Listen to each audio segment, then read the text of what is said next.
So, starting with the first one, you have 2 cup cards and the rest are major arcana. Scorpio had 2 sword cards, and I believe the rest were major arcana. So, let's start with the first one, and the Ace of Cups, one of my favorite cards. I mean, this is about feeling joy, feeling abundant, feeling happy, about your work, about who you're in love with, being in love with love. Your heart's open. There may be a new opportunity that comes your way, and it makes your heart sing. As you can see, here's the water flowing in this creek and the fish is jumping. This card probably represents Pisces if I think about it. And I say that in the way of, I know that you guys, of course, are not Pisces. Some of you, watch your rising and your moon signs as well. Some of you may be Pisces in that arena. But I'm more talking about, it's a feeling card. Feeling your emotions, feeling your intuition. And of course, Pisces the fish, that's where I got that. So interesting start to the mid-half of February, but it's being happy, joyful about what's on your plate and where you are. The second card is the Queen of Cups. So you have the Ace and the Queen. The Queen embodies the essence of love and nurturing, emotional giving. She's the opposite of tyranny, of someone that's, there's a negative side of every card. I'm going to go ahead and go with my next thought.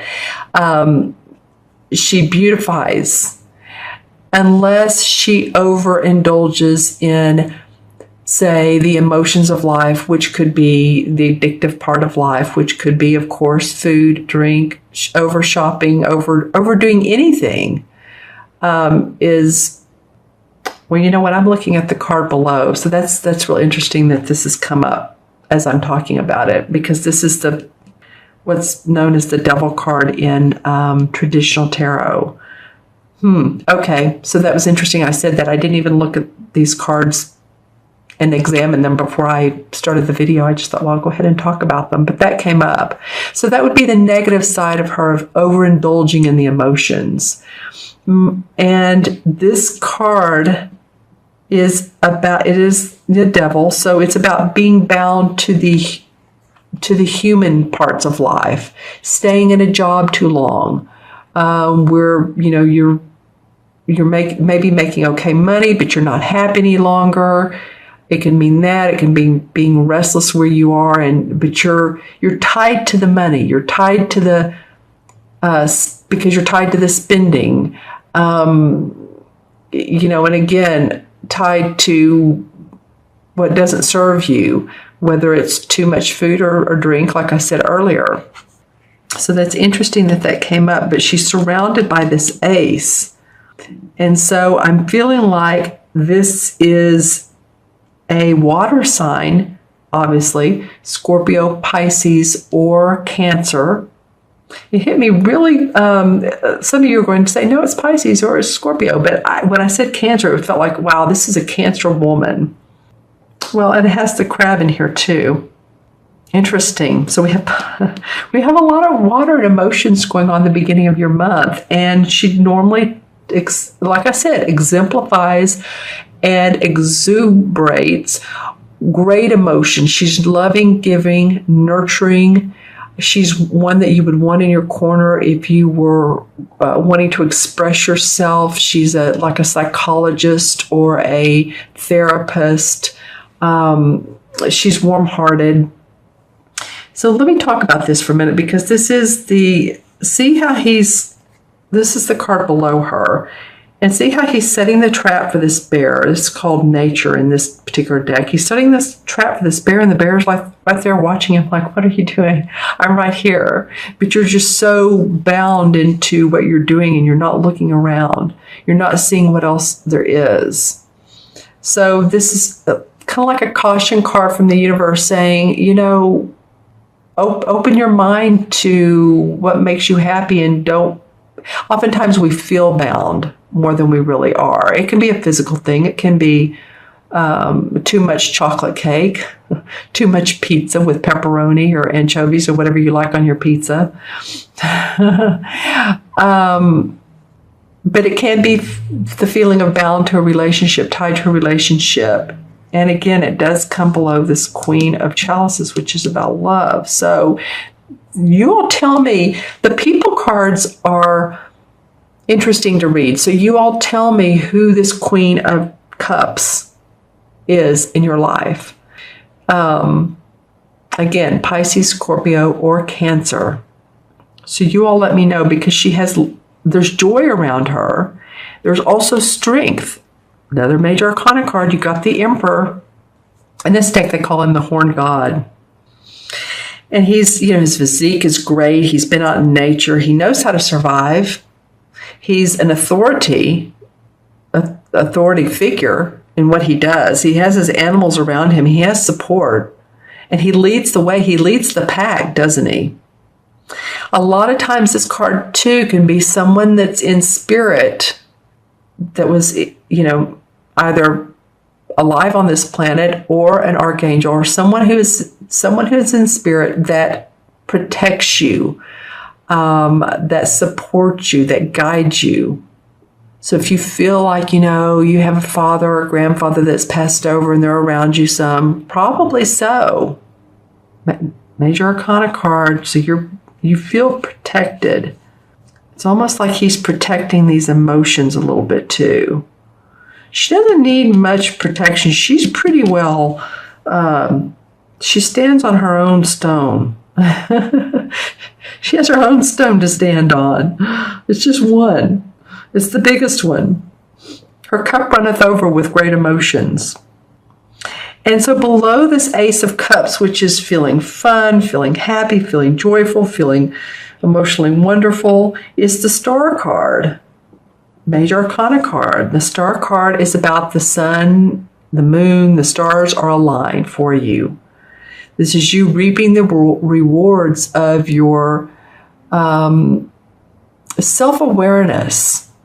The Star card comes along when we feel like we're really doing an awesome job. It's kind of like a pat on the back, attaboy kind of thing.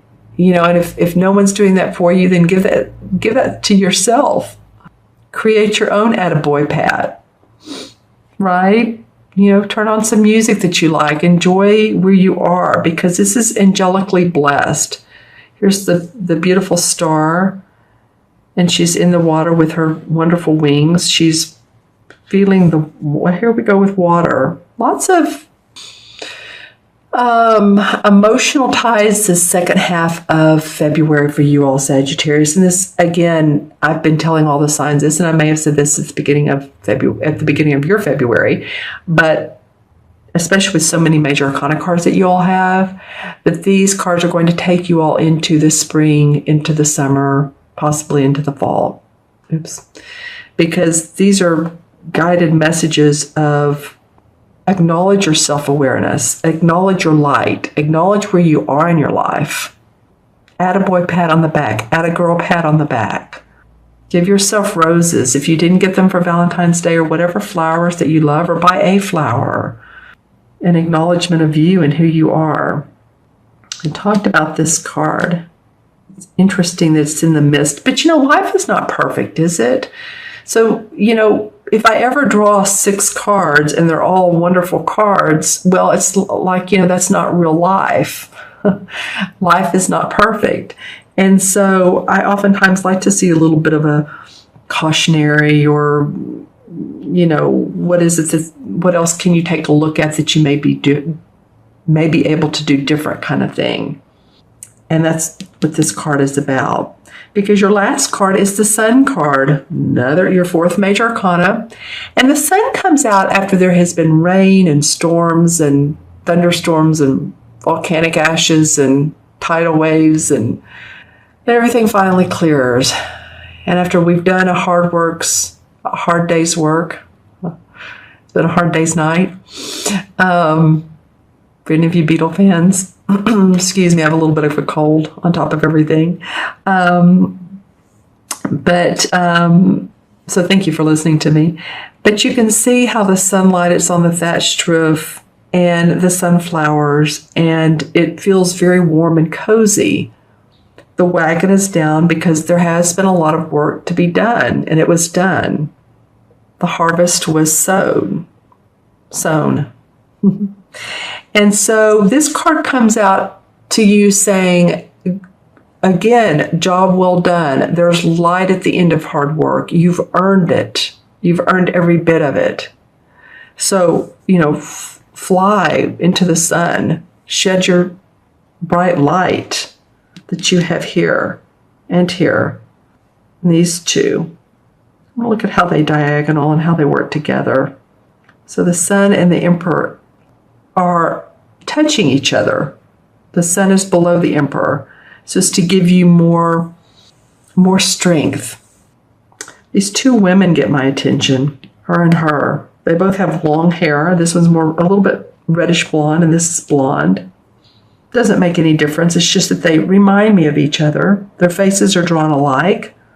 They're very confident, both of them. So I feel like whatever this card is around you, this may actually be somebody else in your life that's having issues with, it could be too post-traumatic stress syndrome. I just got that. So this is not going to be everybody, but I'm just saying if you know of anybody, this doesn't always just, it's not always just the military. Post-traumatic stress can include other types of situations that have caused that. So you have so much positive around you. There's always the healer, the therapist, the person that can help you with that. And this guy is always there for you. Okay, let's draw some clarifying cards. This is out of this deck.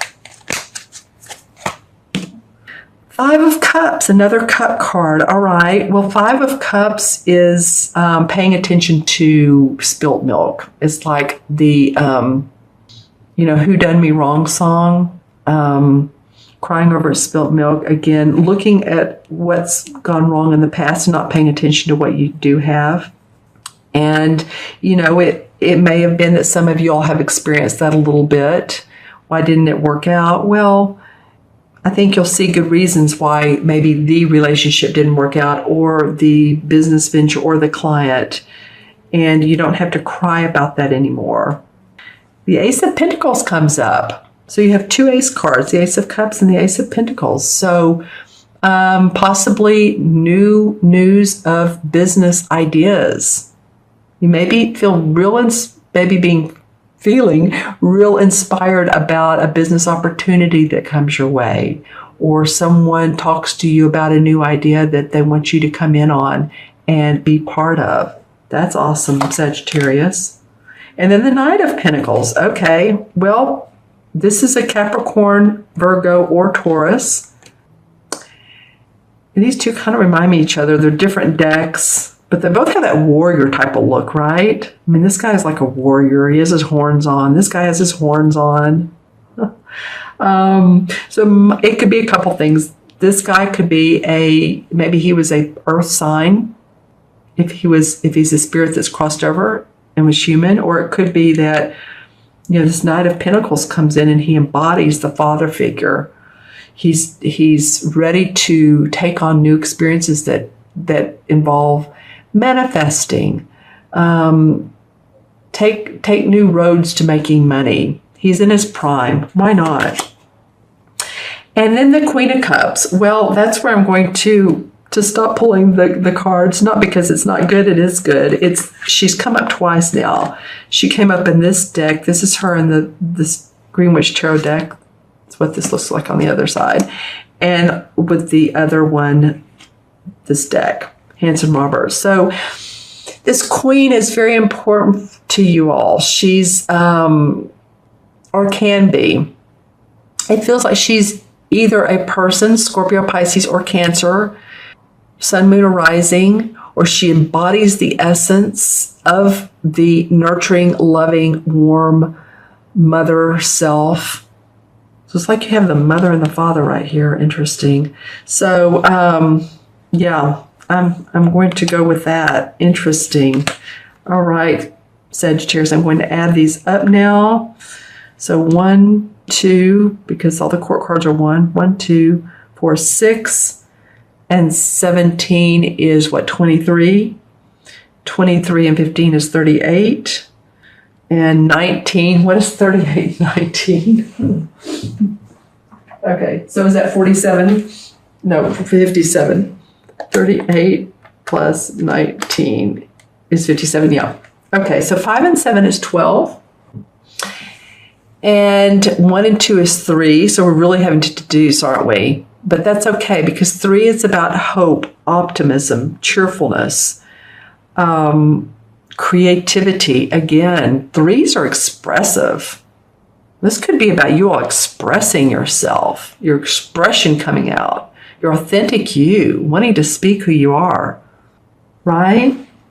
Okay, and the 3 in the traditional tarot is, and I know I should, oh, wow, the Earth Mother, so which is the same as the Empress.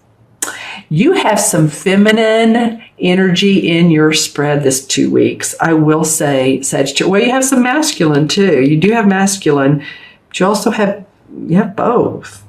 Interesting month. So the Empress is a woman who gives birth to new ideas. She can give birth to a baby. So again, the creation, because you end up with the sun after your hard work and after all that you do and you acknowledge yourself for.